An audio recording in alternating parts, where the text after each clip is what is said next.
السلام علیکم۔ حکایت مولانا رومی میں سے ہدہد کی خوبی۔ حضرت سلیمان علیہ السلام پرندوں سے ہم کلام ہونے کی قدرت رکھتے تھے۔ پرندوں نے جب حضرت سلیمان علیہ السلام کو زبان دان اور محرم راز پایا تو انہوں نے اپنی چوں چوں ترک کی اور پیغمبر خدا کی صحبت اختیار کر لی۔ حضرت سلیمان علیہ السلام کے دربار میں کیا چرند کیا پرند سبھی حکمت و دانائی کی باتیں کرتے۔ ایک دن دربار لگا ہوا تھا، معمول کے مطابق حاضرین دربار میں اپنی بھی زبان میں باتیں کر رہے تھے۔ تجربے اور دانائی کی نہریں رواں تھیں۔ اس روز پرندے اپنی صفات اور ہنر بیان کر رہے تھے۔ آخر میں ہدہد کی باری آئی۔ اس نے کہا، اے علم و حکمت کے بادشاہ، مجھ میں ایک خوبی ہے جو عرض کرنے کی جسارت کرتا ہوں۔ دناؤں نے کہا ہے، مختصر کلام ہی فائدہ مند ہوتا ہے۔ میں اڑتے ہوئے بلندی سے زیر زمین پانی کا اندازہ لگا لیتا ہوں کہ کتنی گہرائی میں ہے، پانی کی خاصیت کیا ہے، پانی زمین سے نکل رہا ہے یا پتھر سے رس رہا ہے۔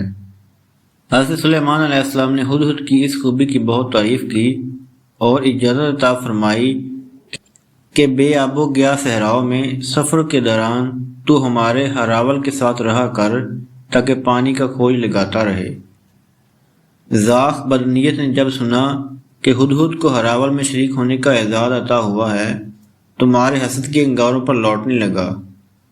فوراً پیغمبر خدا علیہ السلام کے سامنے آ کر کہنے لگا، ہدہد نے آپ علیہ السلام کے حضور سخت گستاخی کی ہے اور جھوٹا دعویٰ کیا ہے، اسے اس قدر بیانی کی سزا دی جائے۔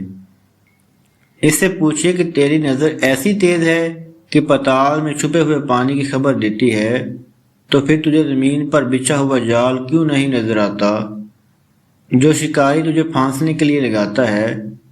ایسا ہنر رکھتا ہے تو جال میں گرفتار کیوں ہو جاتا ہے؟ آسمان کی بلندیوں سے وہ جال کیوں نہیں دیکھ لیتا؟ ذاق بدنیت کوے کی بات سن کر حضرت سلیمان علیہ السلام نے ہدہد سے دریافت کیا، دعوے کی صداقت کا ثبوت پیش کر۔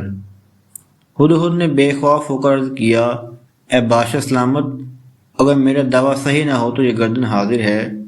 یہ صفت مجھے قدرت نے عطا کی ہے۔ جب قدرت ہی یہ صفت سلب کر لے، جب فرمان قضاء و قدر جاری ہو اور میرا آخر وقت آ جائے تو نگاہ کی خوبی کیا کرے؟ ایسے موقع پر عقل کام نہیں کرتی، چاند سیاہ ہو جاتا ہے اور سورج گہن میں آ جاتا ہے۔ مولانا رومی رحمۃ اللہ علیہ کی اس حکایت سے ہمیں درس حیات حاصل ہوتا ہے۔ اللہ تعالیٰ اپنی مصلحت کے مطابق تدبیروں کو توڑ دیتا ہے، قضا کے سامنے کسی کی نہیں چلتی۔